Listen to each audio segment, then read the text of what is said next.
Magandang araw po, welcome po sa aking channel, Nov9 TV. Patalasasan po, meron po ba kayong mga properties na napapabayaan or non-performing assets? Plan nyo ibenta, pero wala kayong oras sa pagbenta nito. Kung ito'y pagkakatiwala nyo po sa amin, tawag lang po kayo sa aking numero, usap po tayo, gawin ko po ng video for free. Yes, libre po, wala po kayong babayaran. Tutulungan pa namin kayong mabenta ang inyong property. Kami na po bala sa marketing, sa boosting or paid ads. Even sa tripping, hindi na po kayo mapapagod sa pag-entertain ng mga buyers. Kami na po bala sa lahat. Tawag lang po kayo. Nandito po tayo ngayon sa Dasmariñas, Cavite kung saan meron po tayong bagong video presentation. Isang residential property na may lot area na 1,000 square meters. Possible po ito maging commercial, gawa ng ito'y nasa main road. At malapad po ang daan. Ito po'y titulado, buhay po ang may-ari, kaya wala po kayo maging problema sa documentation o sa transfer ng title. Patag na patag po ang lupa, kaya usable po lahat. Wala pong masasayang. May access na rin po dito ng tubig, kuryente at internet provider. Gawa ng marami na rin pong kabahayan dito sa area. Napakatahimik po ng lugar, sariwang hangin at malamig po ang klima. Ito po yung nasa mataas na lugar. Estimated elevation above sea level ay 498 feet. Kaya flood-free area po ito. Yan po, tunghayan po itong napagandang property. Marami po kayong pwedeng i-project dito. Pwede niyo pong gawa ng warehouse. Then, paupahan ninyo. Pwede rin gawing office. Kung meron man po kayong kumpanya, pwede rin pong apartment o di kaya'y resort and events place.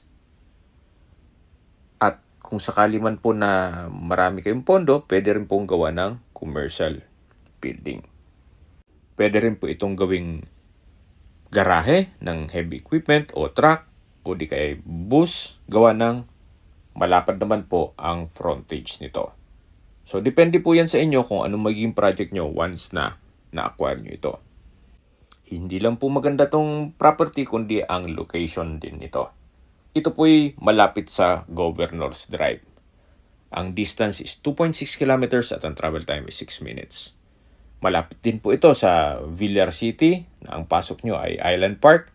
Ang distance is 3.5 kilometers at ang travel time is 8 minutes. Mula naman po sa SM at Robinson's Mall at Asian Medic Hospital, ang distance is 6.2 kilometers at ang travel time is 18 minutes. Yan po yung lagi kong binabanggit sa aking video na dapat nyo i-consider sa paghanap ng property, yung meron pong malapit na hospital. Hindi ko naman po sinasabing sakitin kayo, yun naman po ay for emergency purpose lang naman. At mula naman po sa South Luzon Expressway, Carmona exit, ang distance is 14.4 kilometers at ang travel time is 25 minutes.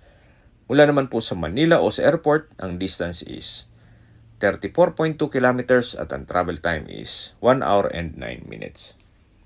Okay, sa mga nag-skip po ng video, summarize ko lang po. Ito pong property ay nasa Dasmariñas, Cavite at may lot area na 1,000 square meters. Ito po ay titulado at buhay po ang may-ari. Along Barangay Road po ito, kaya possible po maging commercial area. Sa presyo na po tayo, binebenta po ito ni owner sa halagang 11,000 pesos per square meter. Kung may mga katanungan po kayo, tawag lang po kayo sa aking numero. At sa mga kababayan naman natin nasa ibang bansa, meron po akong Telegram. At sa mga iPhone user naman may iMessage, meron din pong email, Skype, Viber at WhatsApp. Same number lang po, 0917-316-3399. Sa mga nagtatanong naman po ng aming Facebook, meron po aming Facebook page na Nov9 TV at Facebook Real Video. Meron din pong TikTok at Instagram. May ibang YouTube channel po kami, the Nov9 TV channel, Nov9 TV Listings, Nov9 TV On The Spot, Nov9 TV Updates, at Nov9 TV House Rental. Sana po naibigyan nyo ang video presentation. Paki-like and subscribe na lang po sa aking channel para ma-update din po kayo sa aking future listings. Kung sakali po hanap nyo yung mas malaking sukat ng lupa, Meron din po kami ibang listings na pwede nyong pagpilian.